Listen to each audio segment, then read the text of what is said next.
नमस्कार दोस्तों, स्वागत है आप सभी का हमारे YouTube चैनल स्टडी पॉइंटर्स में। और कैसे हैं आप सब? आशा करते हैं कि बहुत ही अच्छे होंगे।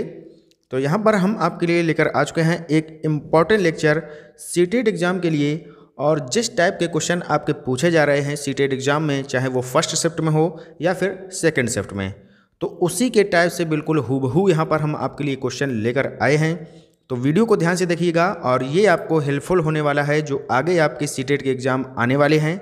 तो वीडियो को ध्यान से देखिएगा और लाइक और शेयर जरूर कर देना। और चैनल पर अगर आप पहली बार आए हैं तो सब्सक्राइब कर लेना और बेल आइकॉन को प्रेस कर लेना ताकि आने वाली वीडियो का नोटिफिकेशन आपको सबसे पहले मिल सके। तो चलिए शुरू करते हैं इम्पॉर्टेंट लेक्चर और चलते हैं अपने पहले क्वेश्चन की तरफ।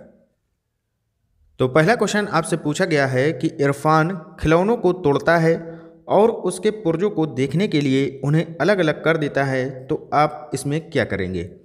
तो यहाँ पर पहला ऑप्शन दिया गया है कि उसके जिज्ञासु स्वभाव को प्रोत्साहित करेंगे और उसकी ऊर्जा को सही दिशा में संचारित करेंगे। दूसरा ऑप्शन दिया गया है कि उसे समझाएंगे कि खिलौनों को कभी तोड़ना नहीं चाहिए। तीसरा ऑप्शन दिया है कि इरफान को खिलौनों से कभी भी नहीं खेलने देंगे। और चौथा ऑप्शन दिया है कि उस पर हमेशा नज़र रखेंगे। तो अगर बात करें इसके सही उत्तर की, तो ये हो जाएगा ऑप्शन नंबर पहला, यानी कि उसके जिज्ञासु स्वभाव को हम प्रोत्साहित करेंगे और उसकी ऊर्जा को सही दिशा में संचारित करेंगे। तो ऑप्शन नंबर ए हमारा यहाँ पर राइट आंसर हो जाएगा। चलते हैं अगले क्वेश्चन की तरफ। अगला क्वेश्चन दिया है कि पियाजे के अनुसार विकास की पहली अवस्था यानी कि जन्म से लगभग 2 वर्ष की आयु, इस दौरान जो है बच्चा किस माध्यम में सबसे बेहतर सीखता है? तो यहाँ पर 4 ऑप्शन दिए गए हैं। अमूर्त तरीके से, तो ये तो नहीं होगा क्योंकि यहाँ पर बात कर रहा है जन्म से लगभग 2 वर्ष तक। फिर दिया है कि भाषा के नए अर्जित ज्ञान से, तो ये भी नहीं होगा। इंद्रियों के प्रयोग से, यानी कि ऑप्शन नंबर सी हमारा यहाँ पर राइट आंसर हो जाएगा, क्योंकि जब बच्चा शैशवावस्था में होता है जन्म से लगभग 2 वर्ष तक, तो वो जो है इंद्रियों के प्रयोग के द्वारा सबसे बेहतर सीखता है। चलते हैं अगले क्वेश्चन की तरफ। यहाँ पर पूछा गया है कि सृजनात्मक उत्तरों के लिए आवश्यक है, क्या आवश्यक है ये आपको बताना है। मुक्त उत्तर वाले प्रश्न। दूसरा दिया गया है कि एक अत्यंत अनुशासित कक्षा, तो ये तो बिल्कुल नहीं होगा। फिर दिया है कि प्रत्यक्ष शिक्षण एवं प्रत्यक्ष प्रश्न। अगला दिया है कि विषय वस्तु आधारित प्रश्न। तो अगर बात करें सृजनात्मक की, तो यहाँ पर राइट आंसर हो जाएगा ऑप्शन नंबर ए, मुक्त उत्तर वाले प्रश्न जो है इसका सही उत्तर हो जाएगा। चलते हैं क्वेश्चन नंबर 4 की तरफ। यहाँ पूछा गया है कि पुरुष स्त्रियों की अपेक्षा ज़्यादा बुद्धिमान होते हैं, तो यह कथन क्या दर्शाता है? लैंगिक पूर्वाग्रह को प्रदर्शित करता है, बुद्धि के विभिन्न पक्षों के लिए सही है, या फिर सही है, या फिर सही हो सकता है। तो अगर देखा जाए तो जो है इसका राइट आंसर हो जाएगा लैंगिक पूर्वाग्रह को यह प्रदर्शित करता है, क्योंकि यहाँ पर बात की गई है पुरुष और स्त्री के बीच में। चलते हैं अगले क्वेश्चन की तरफ। अगला क्वेश्चन आपसे पूछा गया है मैथ से, संख्या 105 के गुणनखंडों की संख्या कितनी होगी? तो अगर हम इसको हल करें तो 105 को अगर हम तोड़ते हैं 2 भागों में, तो 15 सत्ते 105 होता है। तो इसको हमने 2 भागों में यहाँ पर डिवाइड कर लिया। फिर अगर हम 15 को फिर से अगर तोड़ें तो 3 × 5 में इसको हम लिख सकते हैं। तो यहाँ पर हम देख रहे हैं कि 1 2 3, यानी कि इसके जो गुणनखंड हो गए 3 5 और 7, यानी कि 3 इसका राइट आंसर हो जाएगा, यानी कि ऑप्शन नंबर बी हमारा यहाँ पर सही उत्तर हो जाएगा। चलते हैं अगले क्वेश्चन की तरफ। अगला क्वेश्चन यहाँ पर दिया गया है कि 3.5 समकोणों में डिग्रियों की संख्या कितनी होगी? तो अगर हम बात करें समकोण की, तो समकोण हम कहते हैं 90 डिग्री को। तो अगर हम देखें 3 समकोण को, तो 90 का गुणा हम 3 में कर देंगे तो हो जाएगा 270 डिग्री। फिर कह रहा है कि यहाँ पर पूछा गया है कि 3.5 डिग्री, यानी कि आधा और ऐड करना है। तो 90 का आधा कितना होता है? 45 डिग्री। तो इसको हम और ऐड कर देंगे 270 में, इसको आप जोड़ दीजिएगा तो कितना हो जाएगा? 315 डिग्री इसका सही उत्तर हो जाएगा, यानी कि ऑप्शन नंबर ए हमारा यहाँ पर सही उत्तर हो जाएगा। चलते हैं अगले क्वेश्चन की तरफ। अगला क्वेश्चन पूछा गया कि संख्या जो है दी गई है कि 1 2 3 4 5, इसमें जो है 3 के स्थानीय मान और अंकित मान में अंतर बताना है। तो अगर हम देखें 1 2 3 4 5, यहाँ पर 3 का स्थानीय मान निकालें तो इकाई दाई सैकड़ा, यानी कि 300 इसका हो जाएगा स्थानीय मान, और अंकित मान जो है वही होता है, यानी कि 3 इसका स्थानीय मान हो जाएगा। और इनका जो है अंतर पूछा गया है तो इसको हम घटा देंगे तो 300 से 3 माइनस कर देंगे तो ये आ जाएगा 297, यानी कि ऑप्शन नंबर बी हमारा यहाँ पर राइट आंसर हो जाएगा। चलते हैं अगले क्वेश्चन की तरफ। अगला क्वेश्चन यहाँ पर दिया गया है कि संख्या जो है 90707, इसको अगर हम 9 से डिवाइड करते हैं तो शेषफल कितना आएगा। तो हमें ये पता होना चाहिए 9 से विभाज्यता का नियम। तो अगर देखें कि 90707, अगर हम इनके अंकों का योग करते हैं और वो जो है 9 से डिवाइड हो जाता है तो ये संख्या 9 से पूर्णतः डिवाइड होगी। तो इसको हम देख लेते हैं। तो 9 7 16, 16 और 7 23। तो अगर हम 23 को डिवाइड करें 9 से तो 9 दूनी 18, यहाँ पर हमारा शेषफल बचता है 5। तो यहाँ पर हमसे शेषफल ही पूछा गया है, तो 5 इसका राइट आंसर हो जाएगा। ऑप्शन नंबर ए हमारा यहाँ पर सही उत्तर हो जाएगा। चलते हैं अगले क्वेश्चन की तरफ। अगला क्वेश्चन पूछा गया है कि रेगिस्तानी ओक नाम का एक पेड़ है और जो ये पाया जाता है। तो ये रेगिस्तानी ओक नाम का पेड़ कहाँ पर पाया जाता है? राजस्थान के रेगिस्तानों में, संयुक्त अरब अमीरात के रेगिस्तानों में, या फिर अबू धाबी में, या फिर ऑस्ट्रेलिया में। तो ये पाया जाता है ऑस्ट्रेलिया में, यानी कि ऑप्शन नंबर डी हमारा यहाँ पर राइट आंसर हो जाएगा। चलते हैं नेक्स्ट क्वेश्चन की तरफ। अगला क्वेश्चन आपसे पूछा गया है कि तमिलनाडु के निकटवर्ती राज्य कौन से हैं। तो इस टाइप का क्वेश्चन भी आपसे पूछा जा रहा है सीटेट में। तो तमिलनाडु के जो निकटवर्ती राज्य होंगे वो हो जाएंगे आंध्र प्रदेश, केरल और कर्नाटक। ऑप्शन नंबर बी हमारा यहाँ पर राइट आंसर हो जाएगा। अगला क्वेश्चन आपसे पूछा गया है कि निम्नलिखित में क्या जो है पेट्रोलियम से प्राप्त नहीं होता है? मोम, ग्रीस, कोयला या फिर डीजल। तो मोम पेट्रोलियम से प्राप्त होता है, ग्रीस भी होता है, डीजल भी होता है, लेकिन जो है कोयला यहाँ पर नहीं होगा, यानी कि ऑप्शन नंबर सी हमारा सही उत्तर हो जाएगा। कोयला इसका राइट आंसर हो जाएगा। चलते हैं नेक्स्ट क्वेश्चन की तरफ। अगला क्वेश्चन पूछा गया है कि नारियल के तेल में बनी समुद्री जो मछली है ये किस शहर का प्रिय भोजन है? तो सभी को पता होगा, कई बार ये रिपीट हो चुका है, ये आपका गोवा का प्रिय भोजन है। तो इसका राइट आंसर हो जाएगा गोवा, यहाँ पर आपका राइट आंसर हो जाएगा। चलते हैं आगे। अगर यहाँ पर आपसे पूछा जाए कि केरल में, तो यहाँ पर जो है करी के साथ टैपी ओका खाया जाता है, ये भी आपको पता होना चाहिए। और कश्मीर में जो है सरसों के तेल में जो पकी हुई मछली होती है उसको खाया जाता है। और हांगकांग की बात करें तो यहाँ पर जो है पका हुआ सांप खाया जाता है। तो इनको भी आप याद रखिएगा। चलते हैं आगे। अगला क्वेश्चन आपसे पूछा गया है, निम्नलिखित में से कौन सा वर्तमान पर्यावरण अध्ययन पाठ्यक्रम के 6 मुख्य थीमों में से एक नहीं है?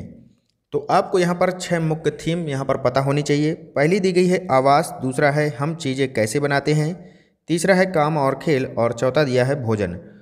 तो आवाज़ जो है ये भी आपकी मुख्य थीम है, हम चीज़ें कैसे बनाते हैं ये भी आपकी है, और भोजन जो है ये भी आपकी मुख्य थीम है। तो ये तो 3 आपकी मुख्य थीम हो गई। और आप यहाँ पर और भी जान लीजिए कि एक आपकी यात्रा होती है, ये भी आपकी मुख्य थीम होती है। एक आपका होता है परिवार और मित्र, परिवार और मित्र ये भी आपकी मुख्य थीम में जानी जाती है। और एक आपका और होता है, यहाँ पर क्या हो गया कि परिवार और मित्र भी हो गया, यात्रा हो गई। एक आपका बचता है पानी, तो पानी भी एक आपकी मुख्य थीम होती है। और जो यहाँ पर काम और खेल दिया गया है तो ये जो है आपकी मुख्य थीम नहीं है, ये जो है परिवार और मित्र की उप थीम है। तो इसका राइट आंसर हमारा क्या हो जाएगा? ऑप्शन नंबर सी हमारा यहाँ पर ये आपका राइट आंसर हो जाएगा। काम और खेल जो है ये परिवार और मित्र की उप थीम है। चलते हैं अगले क्वेश्चन की तरफ। अगला क्वेश्चन आपके सामने दिया है कि भारत में बिहार के सापेक्ष जम्मू कश्मीर और गोवा की स्थिति क्या है? तो यहाँ पर आपको मैप पता होना चाहिए। तो यहाँ पर अगर हम देखें तो इस तरीके से आपका एक ये भारत का मानचित्र होता है, कुछ इस तरीके से यहाँ पर इस टाइप से आपका भारत का मानचित्र होता है। तो बिहार की स्थिति यहाँ पर है, कुछ यहाँ पर आपका आएगा बिहार, ये हो गया बिहार, और जम्मू कश्मीर यहाँ पर आ जाएगा। तो फिर यहाँ पर आ जाएगा आपका गोवा। तो यही तो पूछा गया है बिहार के सापेक्ष। तो देख लीजिएगा, ये आपका जम्मू कश्मीर हो जाएगा आपका उत्तर पश्चिम में, और गोवा ये आपका हो जाएगा यहाँ पर दक्षिण पश्चिम में। तो ऑप्शन नंबर सी हमारा यहाँ पर राइट आंसर हो जाएगा। चलते हैं नेक्स्ट क्वेश्चन की तरफ। अगला क्वेश्चन पूछा गया कि किस क्षेत्र में पत्थर के बने घर और जिनके फर्श जो है छतें जो हैं लकड़ी की बनी होती हैं, ये आपको बताना है कि पत्थर के बने घर होते हैं और छतें जो होती हैं वो लकड़ी की बनी होती हैं। कहाँ पर है ये? मनाली में, राजस्थान में, असम में, या फिर लद्दाख में। तो इसका राइट आंसर हो जाएगा लद्दाख, यहाँ पर ऑप्शन नंबर डी यहाँ पर राइट आंसर हो जाएगा। चलते हैं आगे।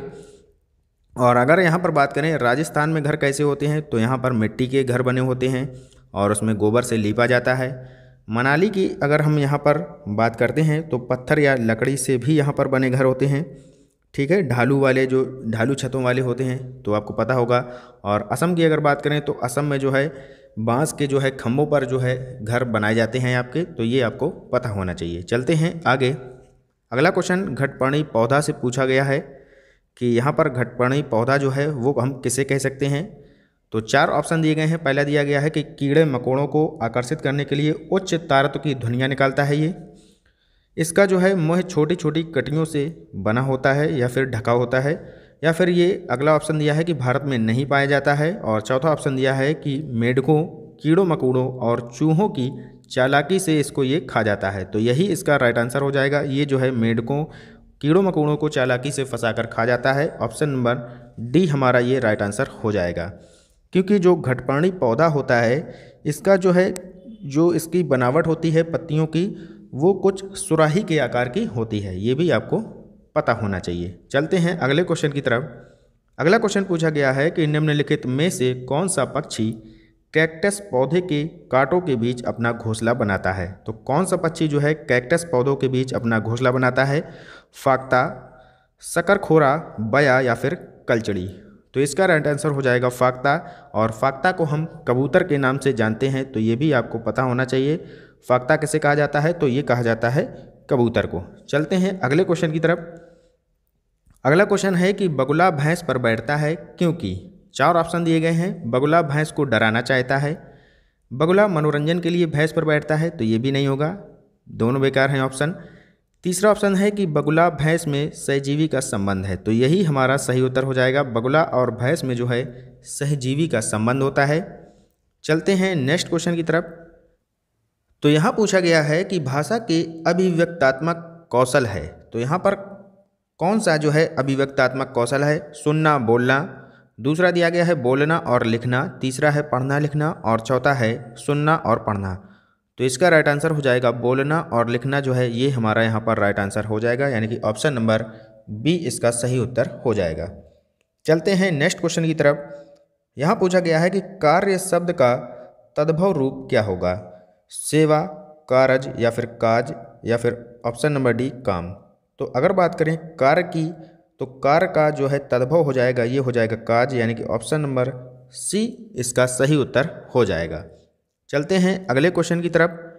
यहाँ पूछा गया है कि नासिरा पढ़ते समय अनेक बार अटकती है, उसे पढ़ने में कठिनाई होती है, तो उसकी समस्या किससे संबंधित है। यानी कि ये जो है पठन विकार से संबंधित है। और पठन विकार जो होता है ये आपका कहलाता है डिसलेक्सिया।